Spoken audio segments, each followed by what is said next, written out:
Alrighty, welcome everyone. I'm Teeaboo and I am here for Mushishi episode 2. Last week we started this show off and it's great. It's really fun. We're gonna watch a lot of it and we're gonna watch more of it and we're gonna keep watching it. It was great. Um, what is Mushishi? Mushishi is a show about Mushi and also a Mushishi, the titular ginkgo. Last time we were introduced to the concept of Mushi, the world of Mushi-shi, and our titular protagonist Ginkgo, who is a white-haired walk around with a box on his back and a cigarette in his mouth through the forest kind of guy with a square jaw and a somber attitude and a lot of knowledge and information about Mushi and how to deal with them, and he goes around and helps people, or helps himself, who knows. That's the gist of the show. That's all we've got here is episodic adventure things with mysteries in them and questions about the nature of life, the universe, and everything. 42. It's really nice and it's hyper atmospheric and it's super cute and I like it a lot. I don't know how much discussion it's going to engender and how much it's going to create, but I think a lot, usually. We'll see how much this episode gives us. That's all I have to say here. Let's watch the next episode of Mushishi, okay? All right, I've got episode 2 of Mushishi up and ready to go. We're going to watch it. There will be 2 versions. You can find a picture-in-picture version in the description, timer-based version up on YouTube, and if you want to sync up, you can do that. Beep beep timer for your syncing purposes is coming at you right now. Let's go. Hit me with that beautiful OP.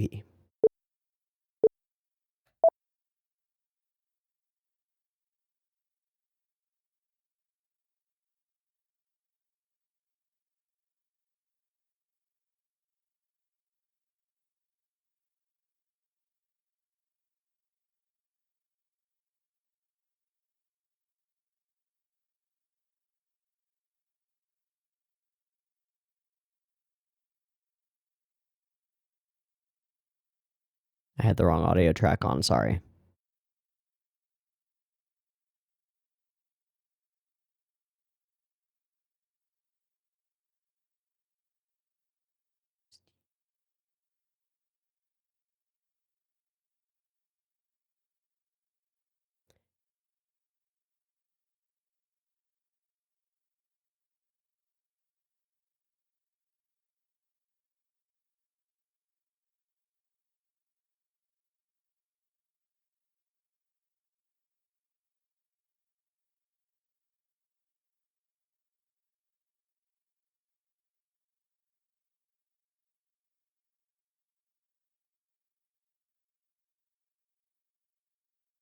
Such a sweet OP song. So good.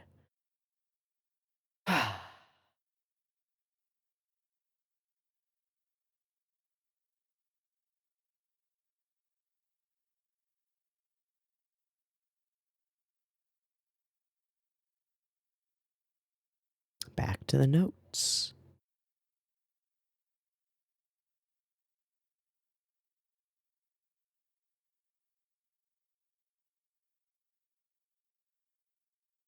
Is this an intro that happens every episode? I hope so.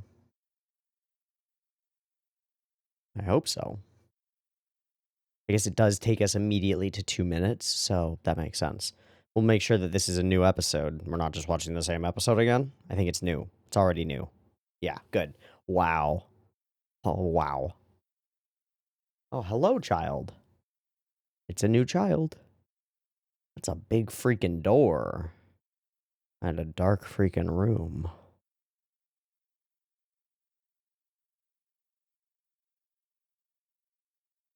Hello. Sui. Beaky. Where's the punch hamster? The Light of the Eyelids. We saw the title before. I don't know what it means. Well, now we kind of know what it means.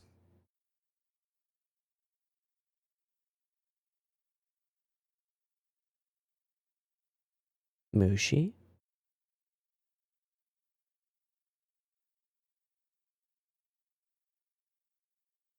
In your eye? Yeah, in your eyes.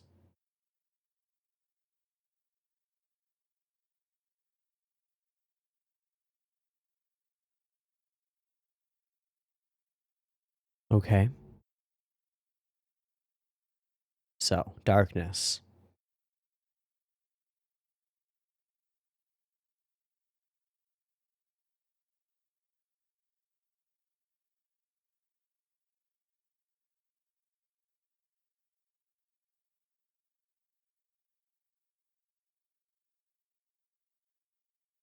Wow.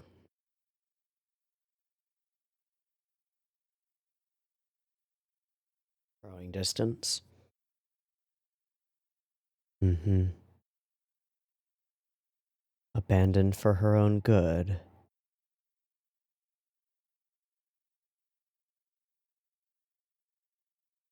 Okay, that's a little creepy.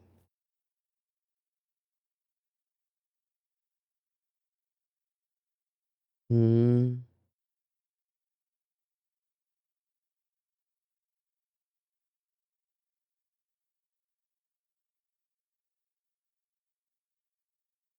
Another, yeah, what?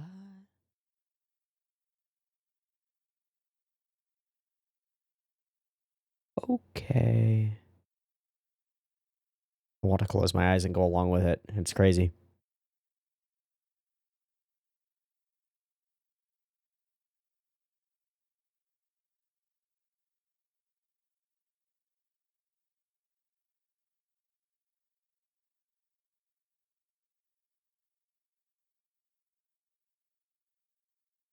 The shift in the vocal quality.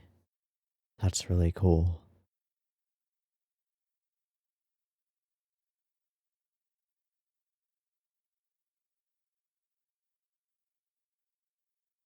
You close the inner eyelid.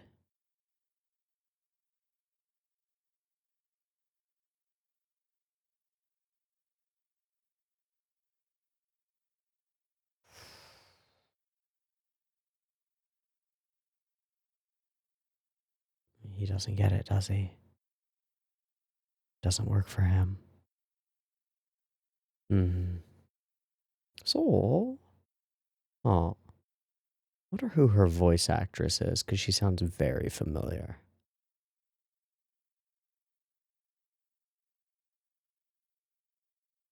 Everything's so quiet and deliberate. As it would be if you were trying to play in darkness. Your eyes adjust.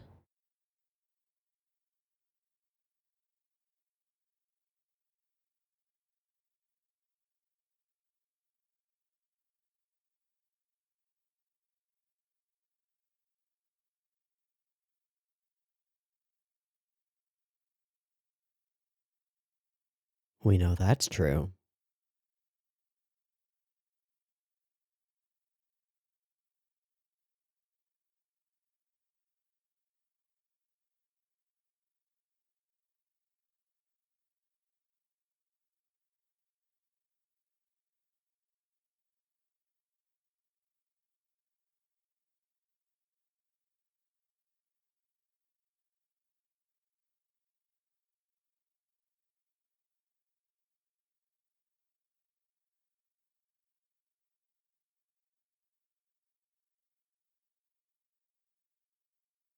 Hi, Ginkgo.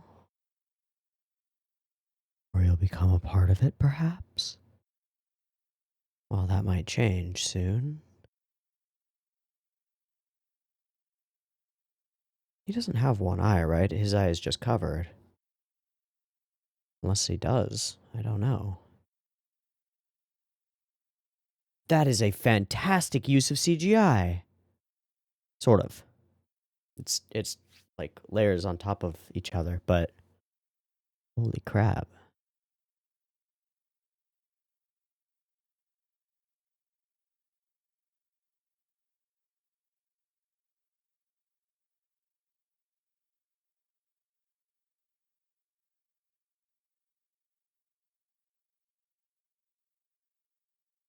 Ooh.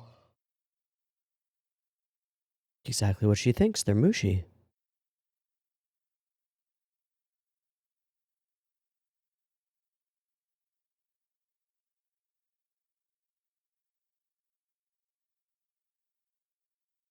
But it's not a disease like that.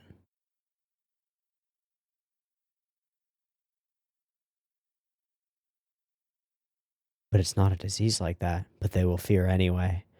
Ooh, that reflection. Yes.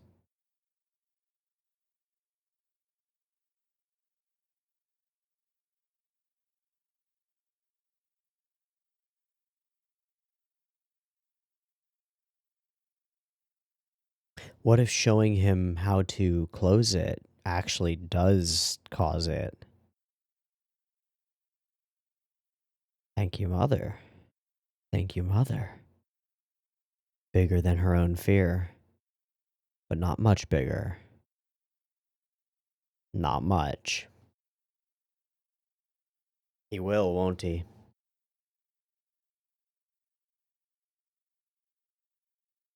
Coming here. Oh, yeah. We wouldn't be seeing it if Ginkgo wasn't on his way.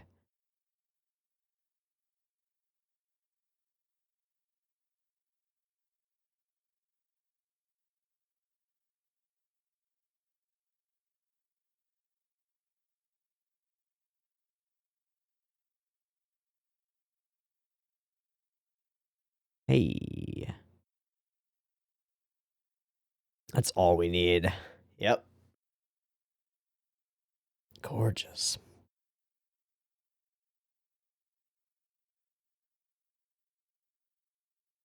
Fuck.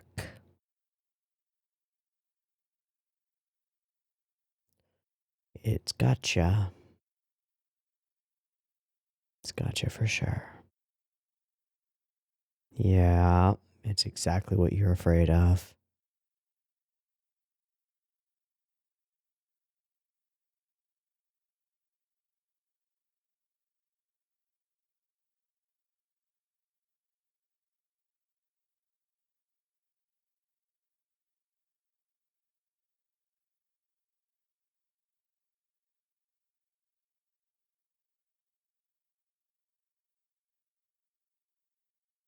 Jesus.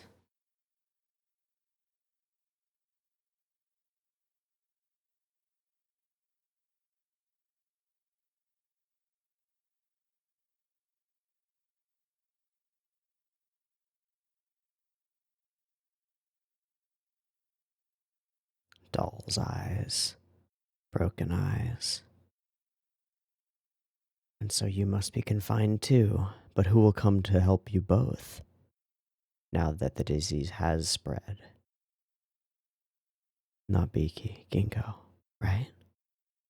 Nope.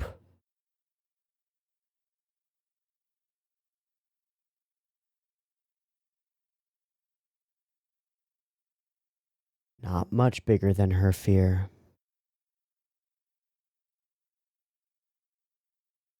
Regret, shame, pain.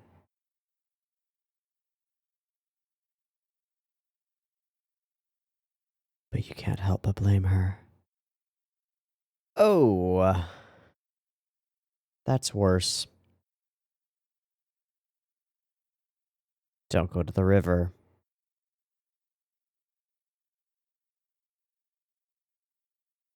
The poor mother. The poor everyone. Hi, Ginkgo.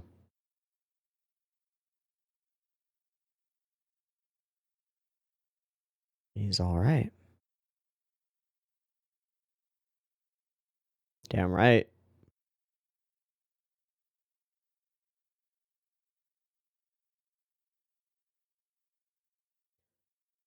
Oh.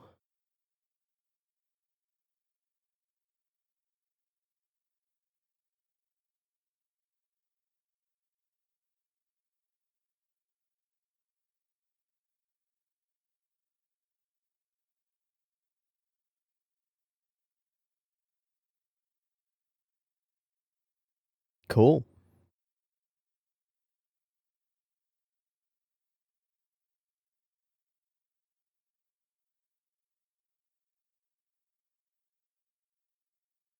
Okay. What about the girl? What about Sweet? Now that she's gotten so close to the Mushi, to the other side.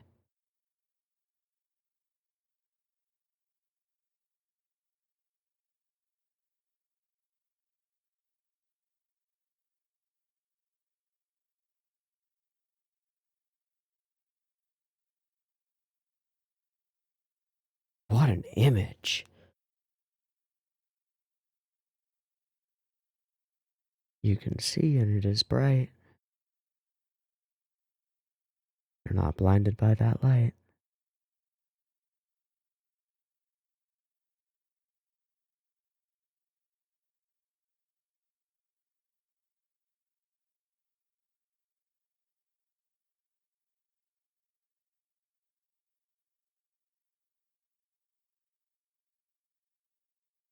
Oh.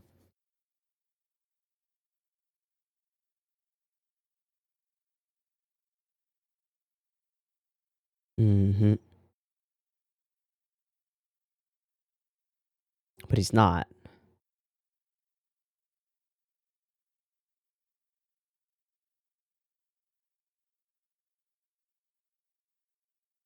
Spiritual light?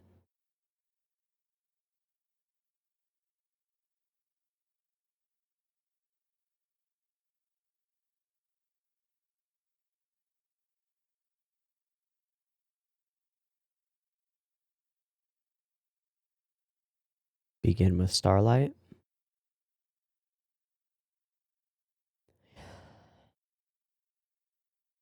If they multiply in darkness, does light harm them? Drive them away? Maybe.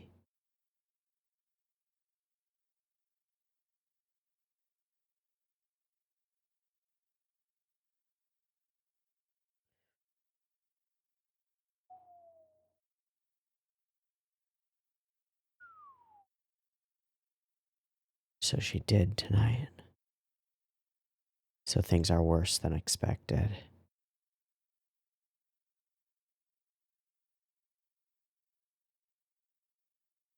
Whoa, I fully did not expect the scale of that. What?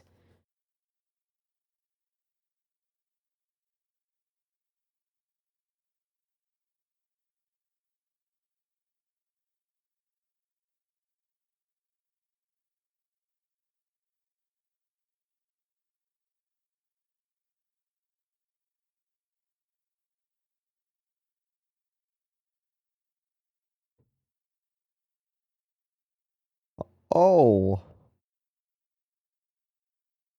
That's gorgeous.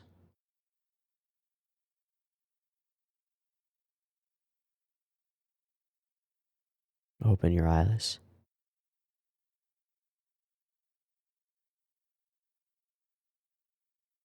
Ah, it's all black. Ah, it's creepy. It's really creepy. Oh boy. Oh boy. Oh boy, what the fuck?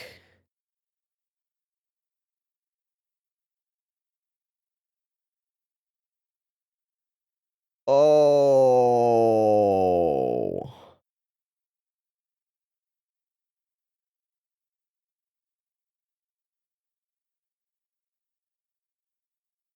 Oh no. I know this is good. Oh, that's a lot. Oh god, I feel it coming out of my eyeballs. Oh my god, nope.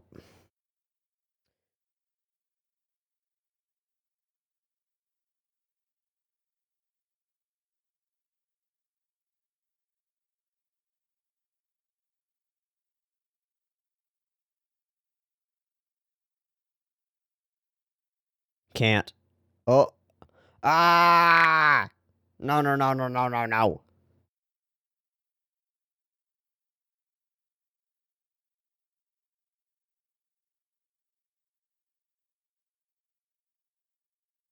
He got it. That looks very sinister. Now it looks dead. Thank God. Oh my god. What the fuck? Yeah, this kid just saw some shit.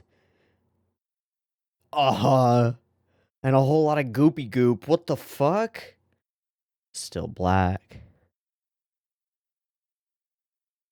Better blind than outcast. Ah! He does have only one eye. One is false. I don't think that's an overreaction, my man. I got that now. How do you inject that into a glass eye? It shouldn't go into the glass. Ah, okay. Okay. You just did. Go ahead. Uh-huh. Uh-huh, sure.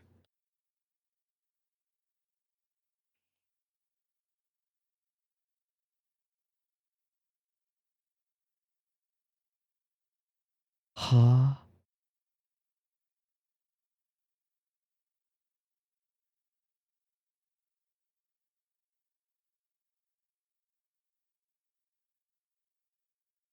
Literally, or in the sense that all of us have always watched it?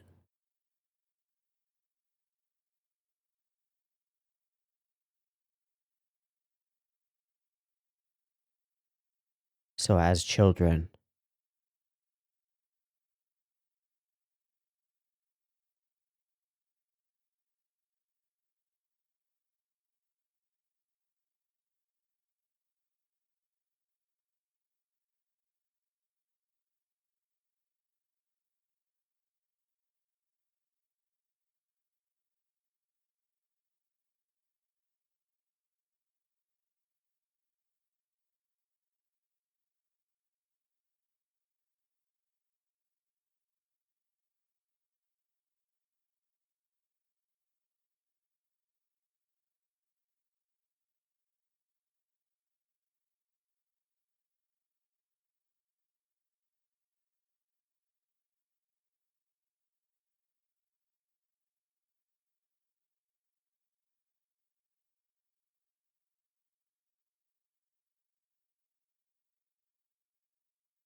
What of her other eye?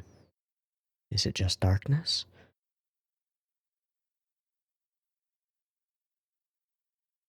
It's a great question. Looks like a yes. Or at least a maybe.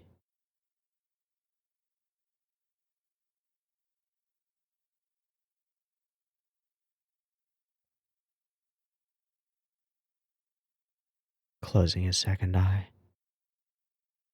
Sitting on the side of the river. Facing away. Not lured in, but still drawn to it. Aware of its pull. Oh. I don't have words for what I just felt for the last 20 minutes. I don't have words for them. This is my life is putting these emotions into words and I can't do it. That was different. That hits different. Okay.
Tender Horns. Okay, Tender Horns is our next episode. Oh, I said it as we were heading into the ED, but I don't have words for that experience. I really don't. Just sitting and experiencing it is taxing emotionally in a way that I don't know that I expected. So I want to talk starting from the general and moving into the more specific. So in a general sense, and this is kind of what we did last week as well, because I'm trying to establish generalities of atmosphere and generalities of the way that the show executes on its premise. And some of those generalities became more clear to me as we watched another episode. One of them is in almost every single shot, specifically those shots of the outside, I can believe that there is magic in the frame. Like here, or like later. This is all inside.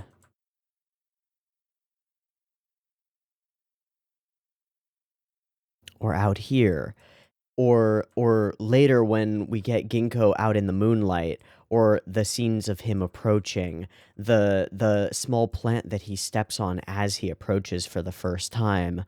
All of these scenes have magic to them. And I don't know what it is that causes that. I guess it's something of the tricks of the light. I guess. And then there's the framing of everything. And I wanted to come to this precise spot because this one threw me off. Usually, when you create a frame, you want to be very clear about what's being shown, right? If you're looking at a forest, you want to see a forest. If you're looking at a large stone storage shed with a large stone door, you're looking at exactly that.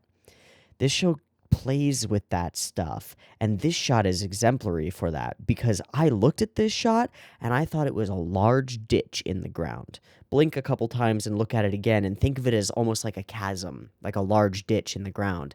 It looks like one, right? Here's the lip on our side, maybe a riverbank that's dried up but is still covered in moss and plants and stuff that are being kind of abstracted.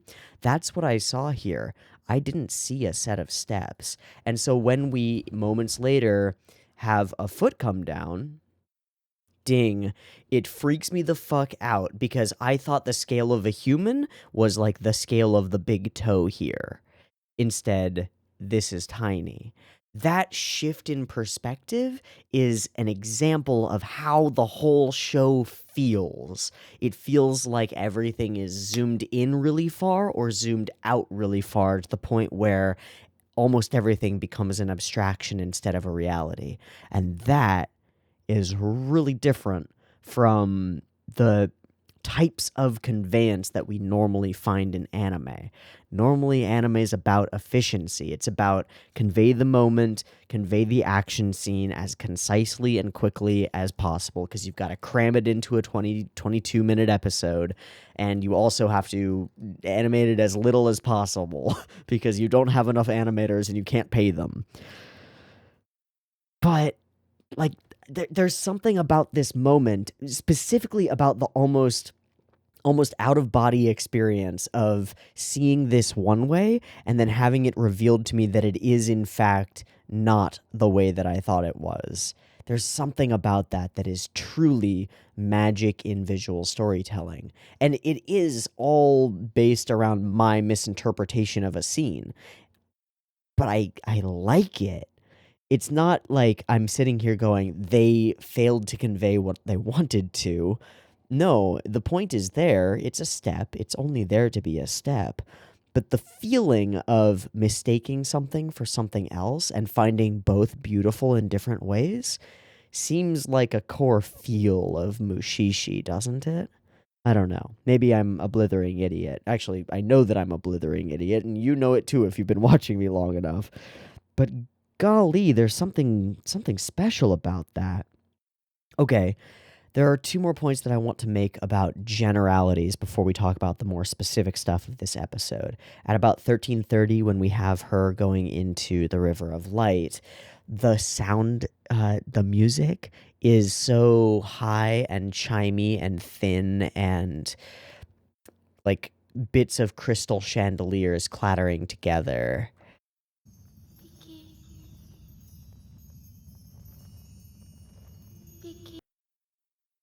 If there is a sound that fits the word ethereal, that is it. It's like that word is made for that sound and vice versa, and in a serious way it is. And I assume that that's the same sound effect that we heard in the previous episode, and I just missed it because there's so much stuff in every episode, and yet so little.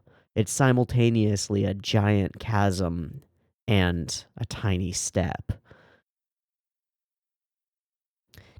Something about that step metaphor like rings true to me. The idea that everything zoomed down or zoomed in is still vibrant and alive, that you can look at a step covered in moss and lichen and stuff and see it as an entire landscape, an entire ecosystem of its own, just like a riverbank or a riverbed would be, right? That works in a weird way. Doesn't it? I think so. I don't know. Anyway, this sound, and then we can skip to almost anywhere in the episode, and we'll start finding characters framed against gradients. And that's another thing that I want to mention. Here's an example. We do this all the time, all throughout the episode, and all throughout the last episode as well. We establish the location that we are actually in. It's out here, it's by the shed, it's outside, there's moonlight. But when we come closer up to the characters, they are not in that location. You know how people use the phrase out of time to mean like disconnected from time? We are out of space. We're disconnected from setting, out of location. And we do it by swapping our character backgrounds into these soft gradients fading into black or other colors. See, like, we reestablish where we are physically. We're here. But then we're also nowhere and inside our characters' minds at the same time. There's something really interesting about the way that these gradients in the background are used, and they are shifted around at different angles to create different emotional feels and like vibes and moods and atmospheres, right? But there's something really smart about them. It lets us dive deeper into the characters as we cut them away and abstract them out from their actual setting, their actual background, to really delve into their minds and their spirits. That's the point, right? And it works perfectly. It's a really good technique for this specific purpose in this kind of show. And that's kind of cool. Because it's almost unnoticeable. Like, it flies past me. And I guess I could say that about almost everything in the show, because if there is a word for Mushishi as a show for today, it is not atmospheric. It is enthralling. I feel bound by the show. I feel sucked into it. I feel enthralled. And how can you not be when you have a sequence like this, with this horrifying goop stuff coming out of a character's face and eyes and being animated on ones and stuff and just growing and what the hell is that? And I get the feeling, I don't know, but I get the impression that there is real danger here. Potentially to Ginkgo. Real danger in this situation. As he takes this thing and squishes it like a bug. This horrible leech-like monstrosity with its weird jaws and its strange spiked tail stinger. That was what was living inside her eyes. And he squishes it like it's nothing. And then he removes his own eye, revealing to us that he is indeed a one-eyed man. And I guess in the spiritual world, or whatever it is near that river, that is how he shows. How did he lose his eye? Will we ever find out? I don't know if we need to know. But it adds another layer of mystery to the man named Ginkgo. Again, gradients. We're out of place. Not out of time. Everything is time-bound, but we are out of location. as he places this glowing orb inside her eye socket, and a beam of light shoots to the sky, and she awakens. So all of us were at one point in touch with the river of light that is infinite life. And all of us lose it when we open our eyes to the real world. That's very interesting. Very interesting. Okay, to the specifics of the episode. As a minor character in the episode, the mother of Biki gives us an immense amount of emotional grounding. We see the sorrow and shame and self-hatred of a family that is trying to do the right thing, but is terrified that the disease will spread to them or to their children. There's something very real and human and rough about that. And it's conveyed really beautifully. We don't need to see more than we do of her, but the mother's grief and fear for her child is one thing, and the loss of her child's eyesight as she sees it, his infection, Sui's fault, and then her words, "It's not your fault," which seem calming, and then rip that away to say it's our fault for taking pity on you.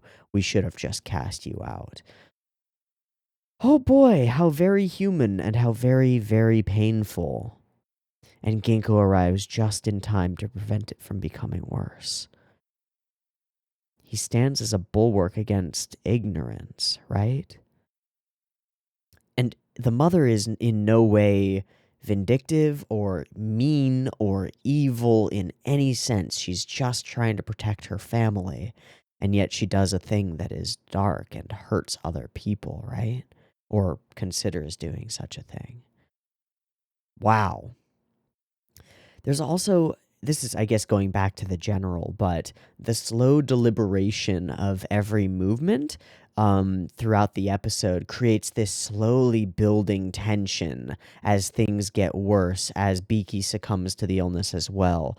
All of it building up to the action sequence, the spiritual action sequence where he pulls this insane mushi out of her and swims through this ectoplasm to find it and pull it away and break it and save her.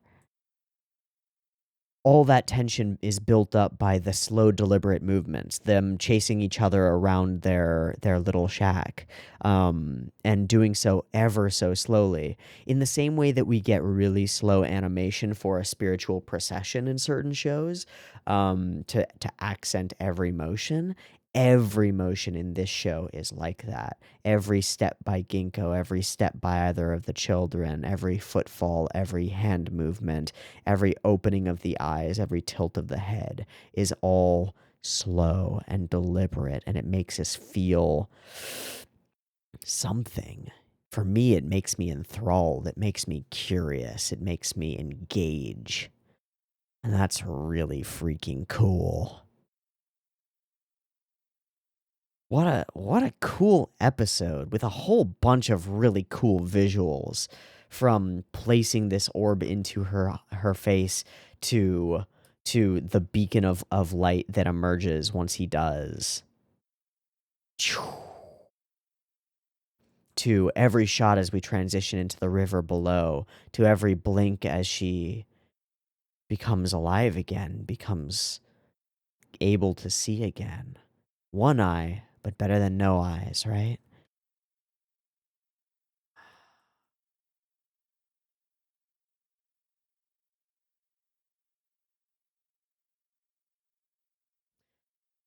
Thank you, Mushishi, episode 2. I'm gonna take a longer than usual break thing and let myself settle out from that, and then I'm gonna go ahead and watch episode 3. I'm not done for the day. I feel like watching another one. So give me a sec, I'll be back in a sec, and I'll see you in a sec. Peace.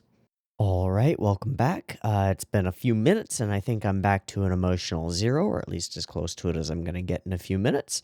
Let's watch episode 3 of Mushishi and expect something entirely different and still really interesting. Beep beep timer.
Volcano? Volcano.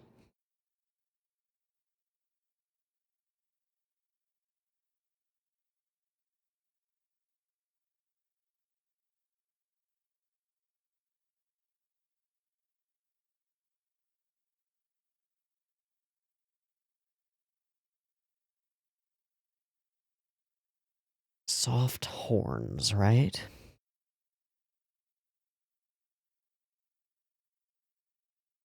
We start with ginkgo.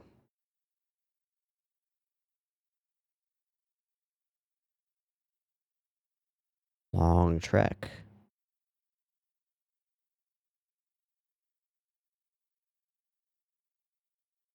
What do you see that I don't see?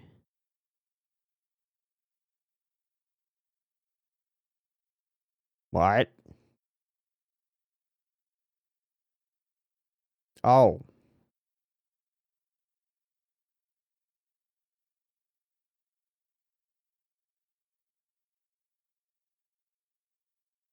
Ah, a town. Tender horns. Okay, not soft horns. Different. Certainly. That is me.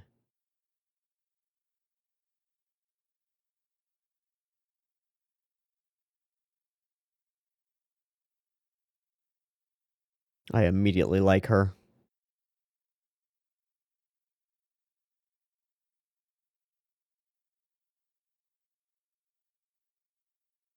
That is great snowfall. There are so many layers to it.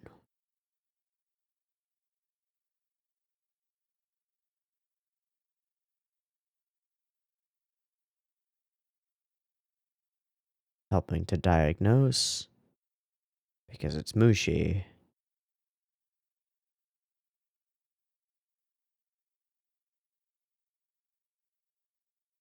Ah. Ooh.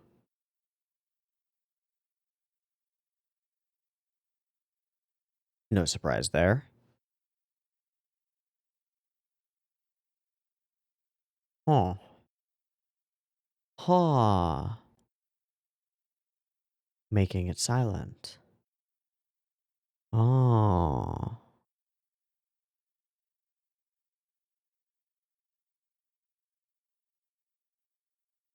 But then why the boy with horns? Oh, hello.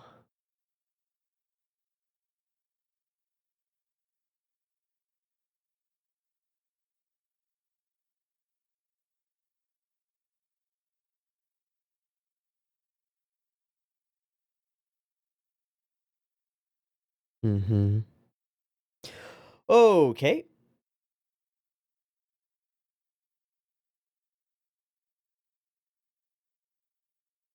Yes.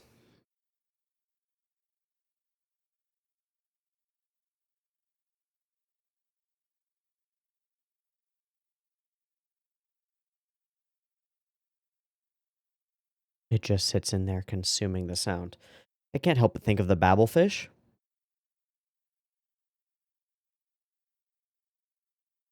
Cocaine. Sorry. Drive it out.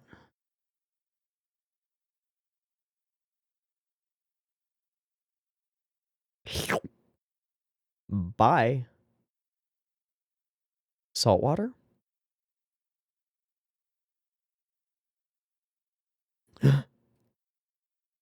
Yeah, it'll come through your station tube. Haha. It'll drive them away just like snails. But what of the boy with the horns?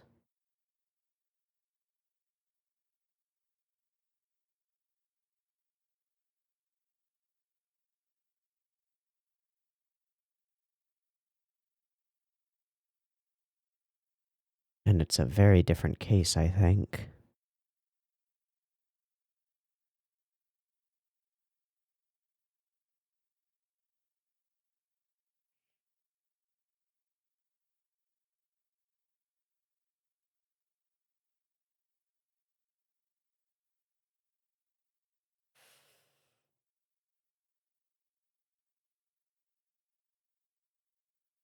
Um...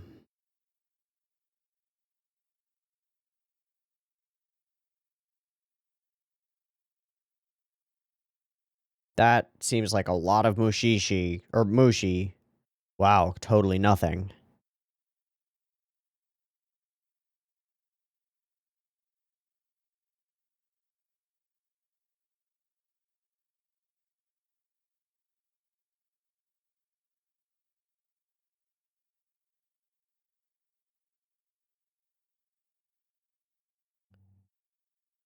Hearing Mushi the way that Sui in last episode was seeing them?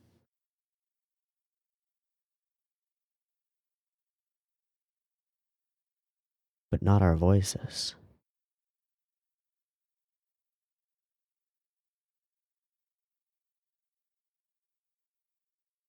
He's evolved. He has antenna. So we have ah and un. Hum. They eat silence?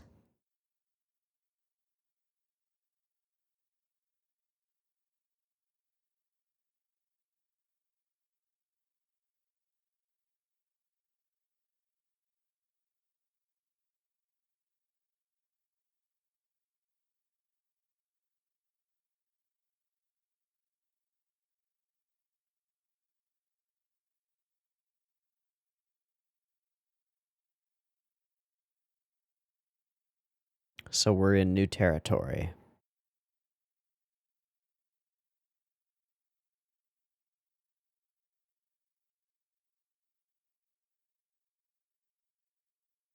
Oh. Oh, that's some serious stuff. What do you have, Ginkgo?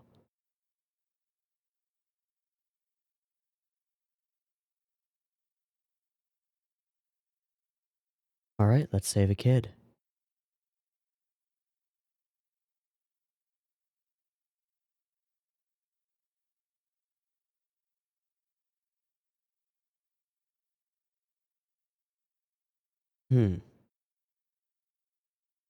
Something about the smoke.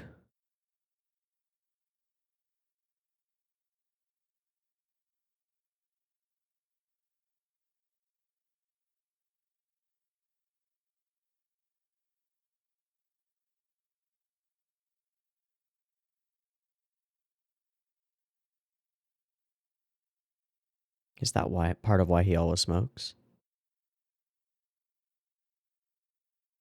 I wonder.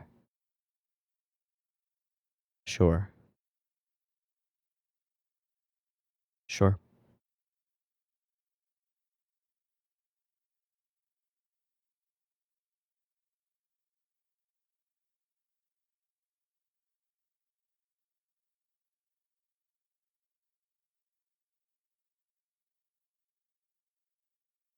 But there are so many.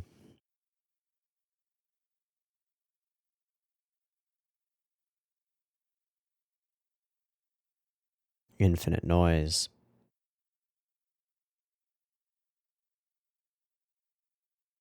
Resonating.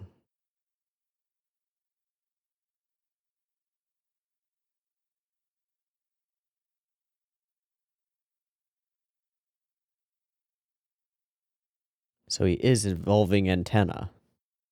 That's freaking useful. Get this kid on a radio station right now. I'm joking.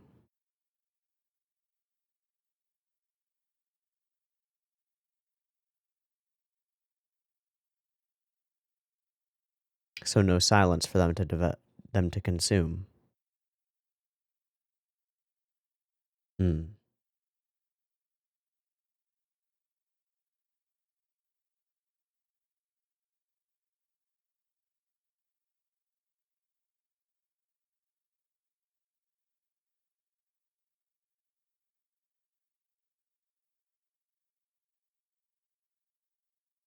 Was she afraid of the Un? No, she had horns too.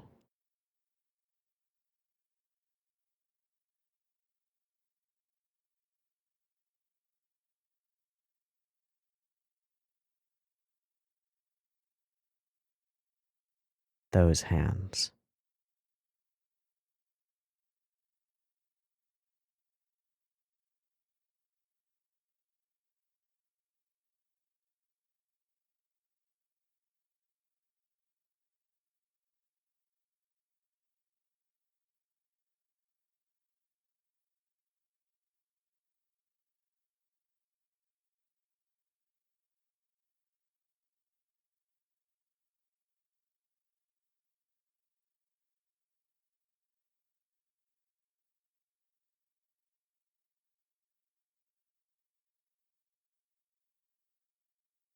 But where and what?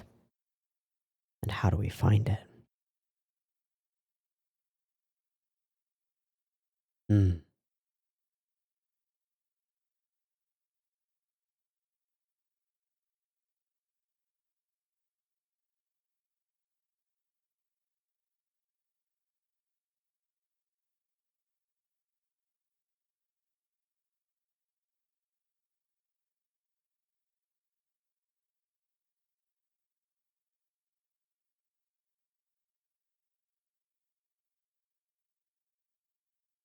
So that was why she reacted that way. Because it rang true.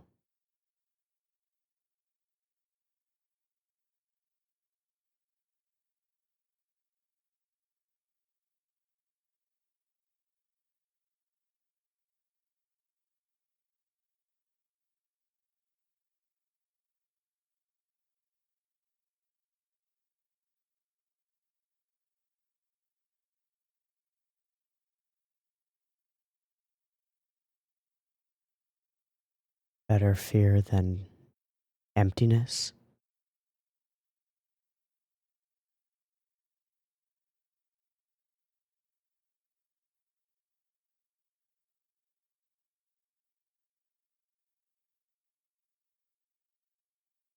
Ah and un together?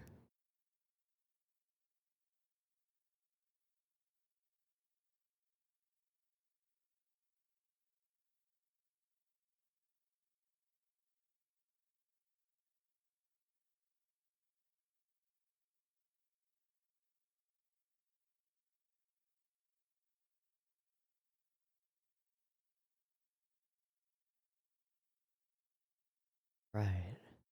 And the horns.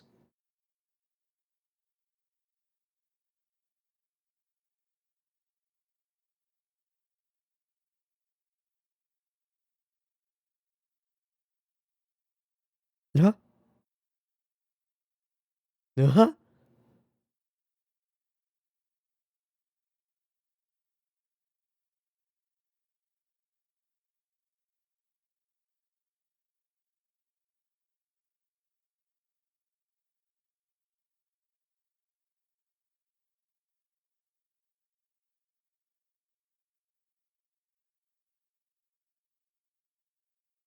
Hmm.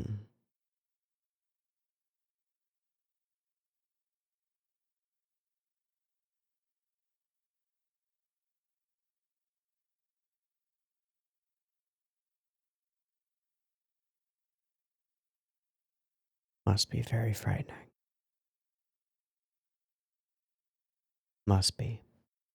Again, the snowfall is gorgeous. Oh no no, oh no.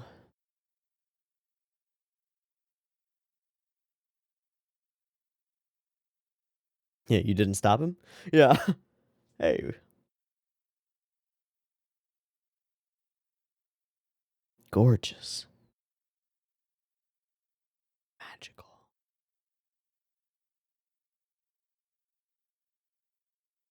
Right, there's still some.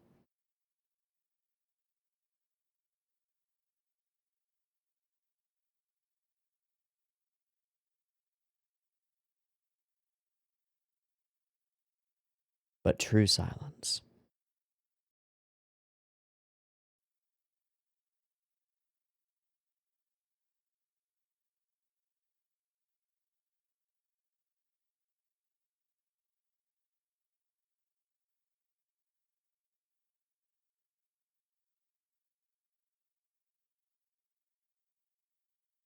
I don't.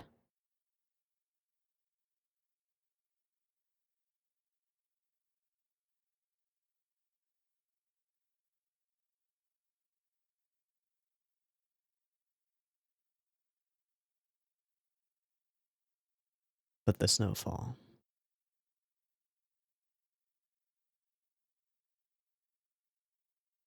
That's pretty smart, bud.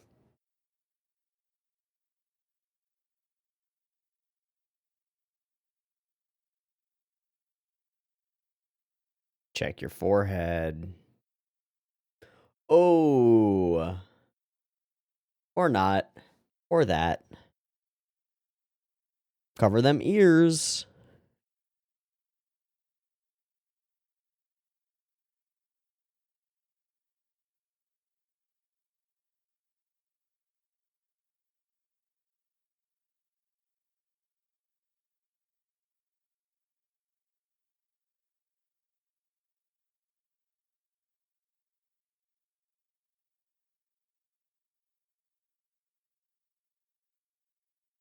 Um.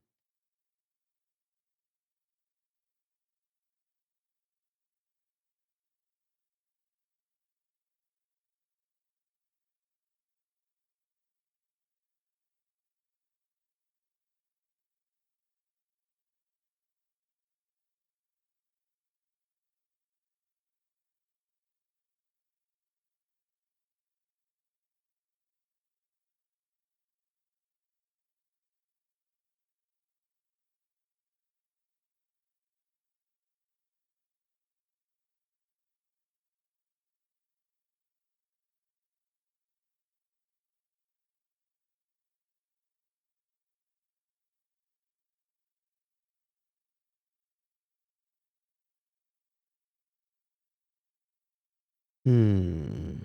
To hear her own heartbeat.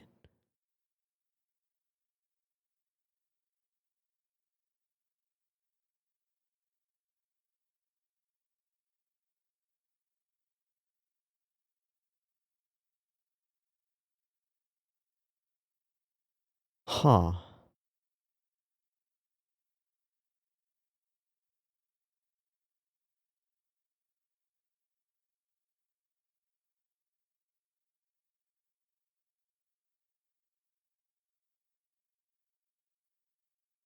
Whoa. It kills the host because that sound harms it.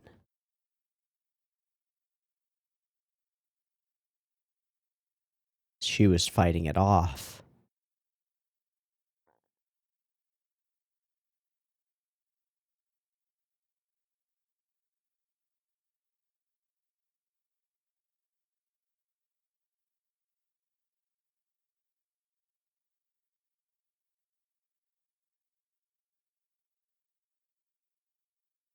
Ah.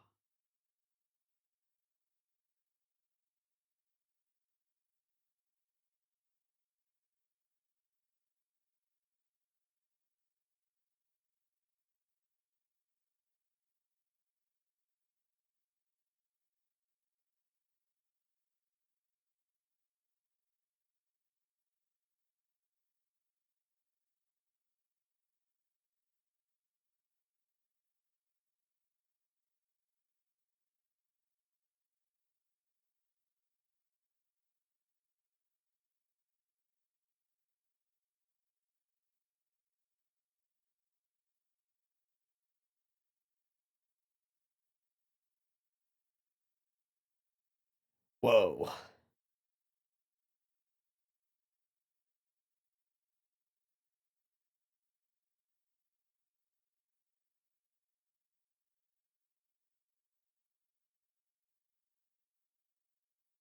It sure is.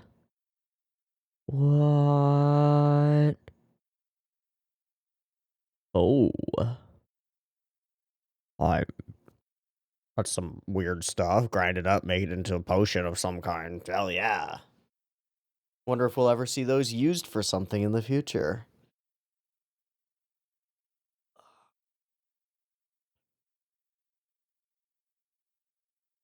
Ah, the two little horns. Earplugs?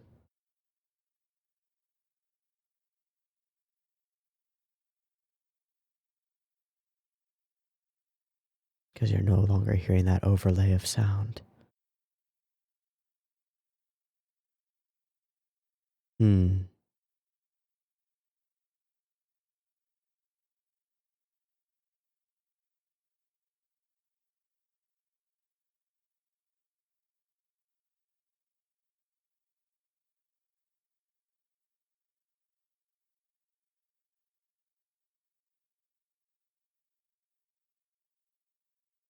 Whoa.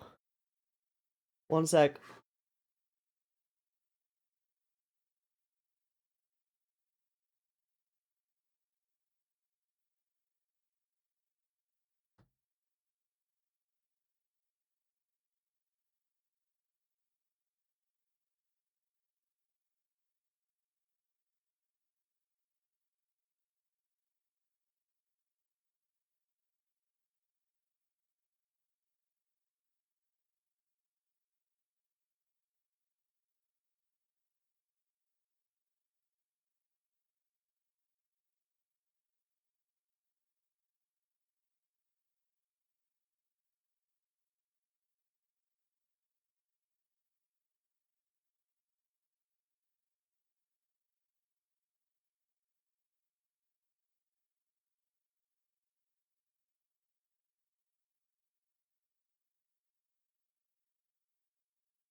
What a beautiful episode. Really captures the feeling of winter silence.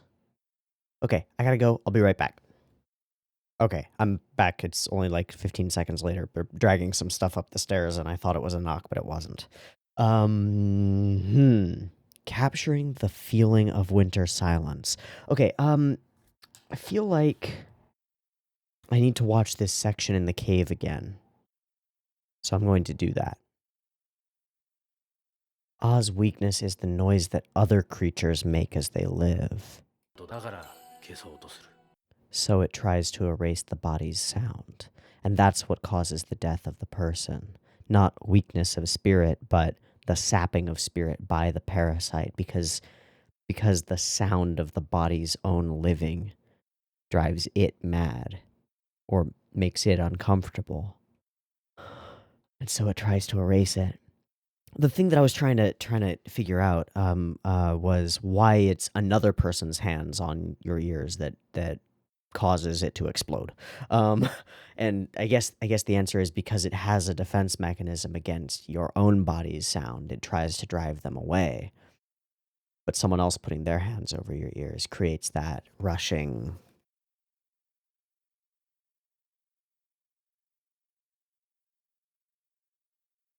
Just like listening to a seashell, right?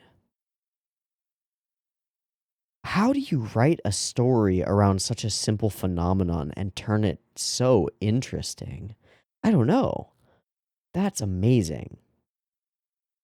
The 1 year answers that, but she was already weakened. The whole bringing it back to a sound like lava that can make anything melt is so cool. The idea of the horns as an almost antenna for the sounds of mushi is so interesting. Opening with these weird out of place, out of time, both shots of the volcano, the sound rushing in your ears, the hands reaching out without context. So interesting. And then there's this pan down when we first see him. It feels like the hands are reaching straight out, but then we have this and it's different and deliberate and weird and beautiful. And then we really capture this feeling of the silence of a snowstorm. I don't know, like, if you've never been out in a snowstorm, I don't know if you can know. Not a blizzard, because blizzards are windy and like powerful.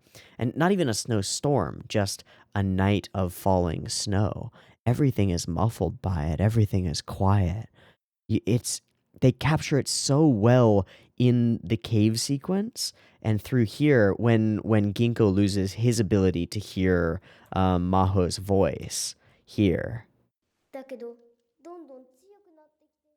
Just turn down the volume on him. And then we have the perfect clarity of Ginkgo's voice in our own minds, right? Wow. And then there's the whole visual element of these terrifying snail monsters that are just mushi, right? Mushi are just weird. They're not scary, but they are. They're just the inexplicable. They're visualizations of the inexplicable nature of the universe and the laws of nature. What? I wonder if there is continuity. I wonder if we'll see those horns used by Ginkgo for something else. Because he took the half of the plate, right? Oh no, he took the whole plate, the sake cup, and now a pair of horns. And these are the things that he uses for his payment. But why does he want them? I assume, given what we know about Ginkgo, it's because they're useful for treating other conditions in the future. He doesn't know what they'll be useful for, but he knows they'll be useful. That's so interesting. And it makes me, again, it raises more questions about our main character and who the heck he is and what the heck he actually wants. But those are questions that we have to be satisfied with not having answers to. Instead, we have to satisfy ourselves with the one answer per episode, one question per episode situation. Another thing that I love about this episode is seeing Ginkgo in his familiar element and then his unfamiliar element in the same episode. When he knows what's going on, he knows that it's Un, he's familiar with it. Immediately, he has the remedy and he puts it into use and it's done. The village hails him as a bit of a savior and it's done. But then he moves into a mystery that he hasn't got an answer to, not completely. And so we see him experiment and try things to first create this smoke bubble that lets him actually speak to the child, the smoke that drives the mushi away. I wonder also if that's a part of why he's always smoking cigarettes. If it has more to do, or if it has less to do with a nicotine addiction and more to do with the fact that he, by his own admission, has a habit of drawing mushi, and maybe that's annoying. I don't know. Can't know. But Oni horns sprouting out of someone because of a sound-based, sound-consuming mushi? No, I'm sorry, not a sound-consuming mushi, because those are the Un. The A consumes silence, and so it wants an absence of sound, and so it kills its host to obtain an absence of sound. That is such a crazy freaking idea. Wow. There are other elements of Ginkgo's character that become apparent in this episode. When the child wants to leave and feels like he's going crazy, Ginkgo says nothing. He doesn't chastise him, he doesn't berate him, he doesn't tell him that his grandmother will worry about him, nothing. He just sits there on the roof and lets the child go. And before she has a chance to ask, he puts on his cloak and is off to go and find the kid.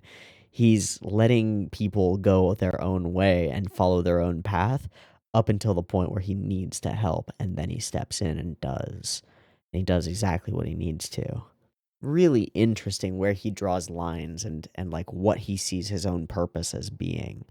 Because there are limitations to what Ginkgo thinks that he should do. That's really cool.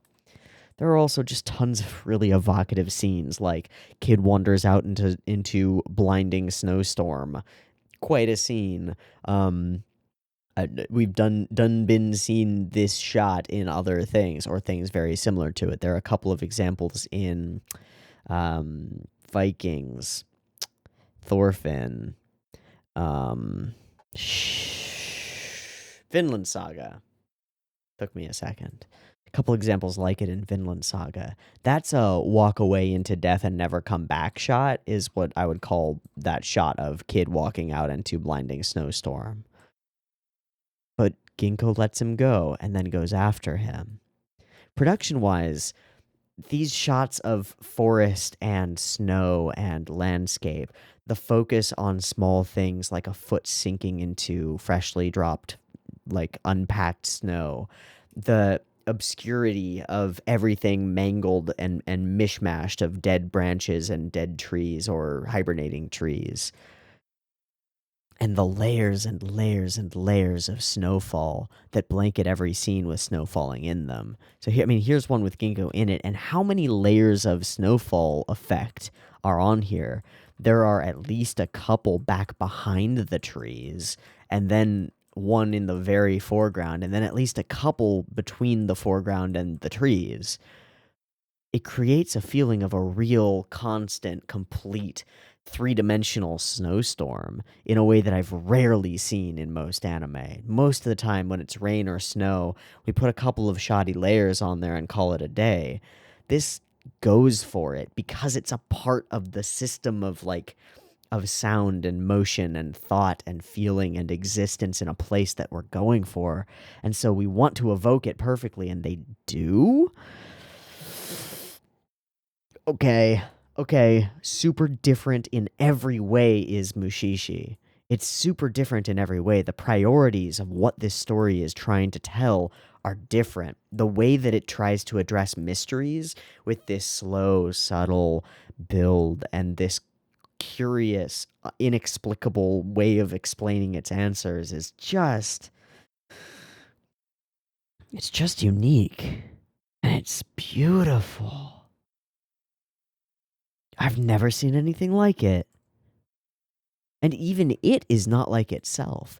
This episode, the way everything is framed, the way and color with which we use different gradients. Again, we're using those gradients still. We cut people into these gradient backgrounds in all of these memory sequences with the mother. Gradient from the bottom, white to black. Gradient from the side, black to white.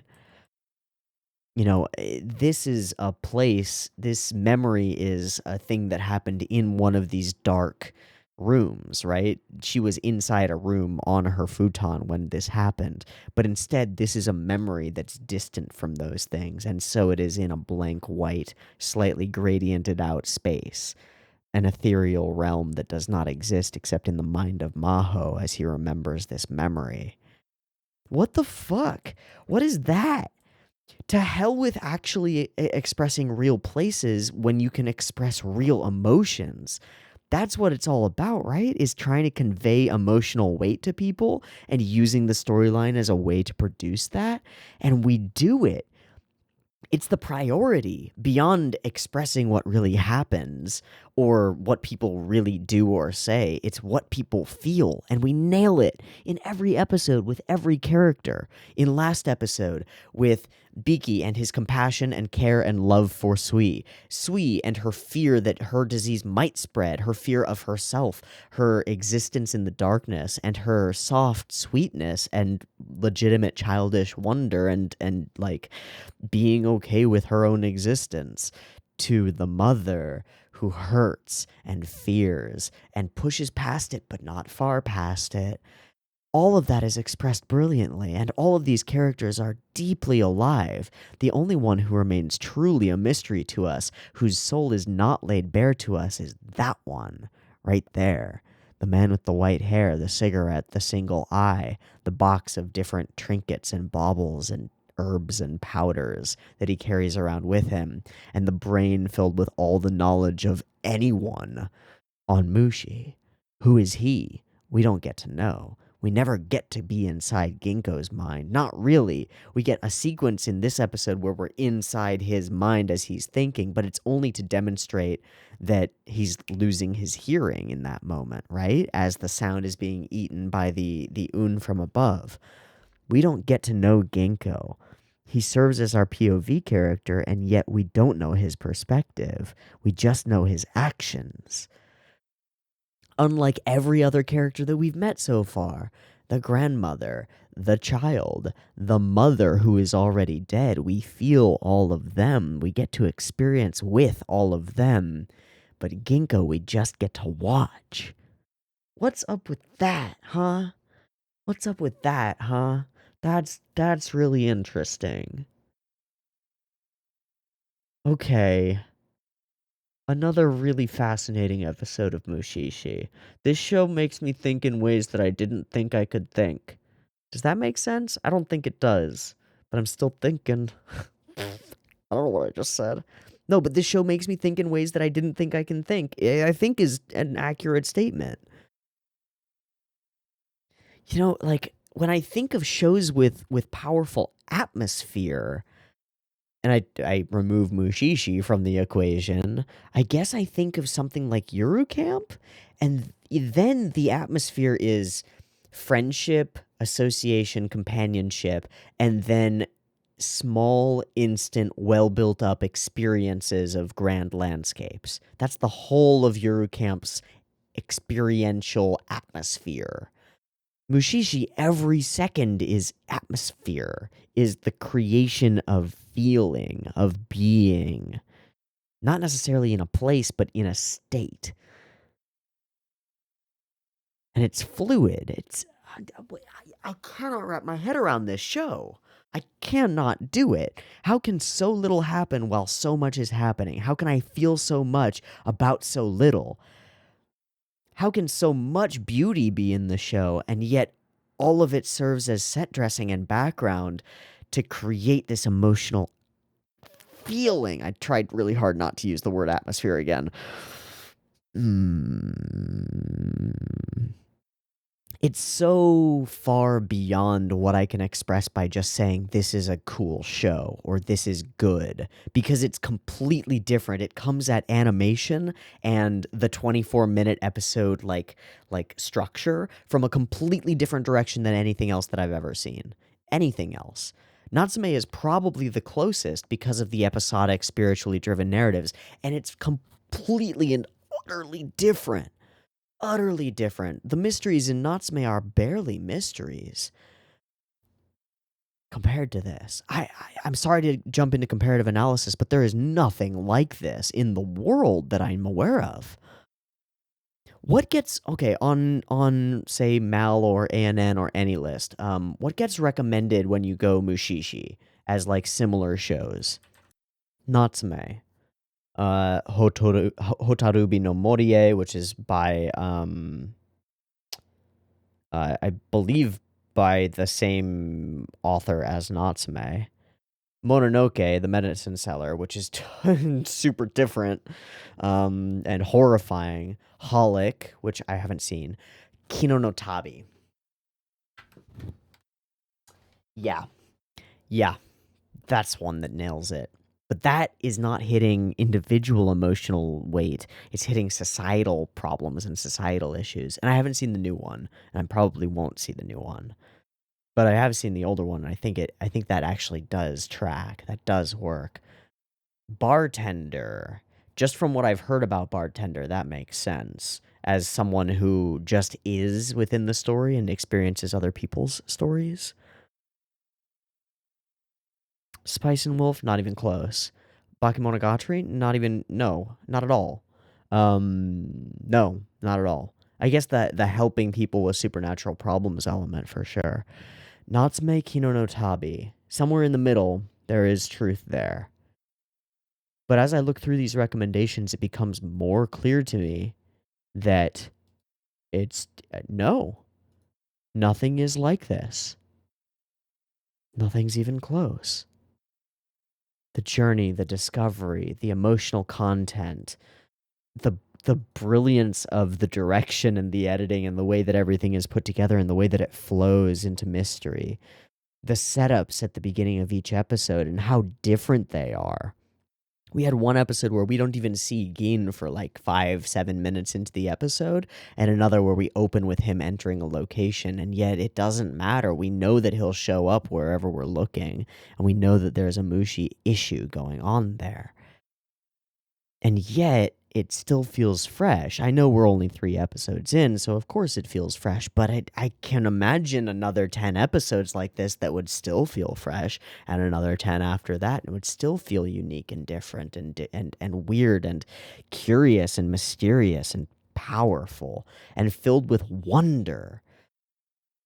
There's something beyond just the creation of an atmosphere. There's the fact that it evokes wonder in me. I wonder at the magical nature of this world because it's a magic that I can't wrap my head around. You know, you watch most like shonen anime and you get a power system and you wrap your head around it real quick. People in My Hero Academia have quirks. People in Hunter x Hunter have nen. Like you get it. You grok it. It's done. Spirit energy in Yu Hakusho. You get it. You grok it. It's done. Mushi are everything and everywhere. Every episode is going to be a different entire like relationship with nature, and that's more real, isn't it? you can get and grok and understand the way that wolves act, but then you go and you find deer and how do they act? They're totally different, and the way that humans have to work around them is totally different. Mushi are an extension of nature, a spiritual nature. And so of course they're as varied and versatile and different and strange as reality and nature itself.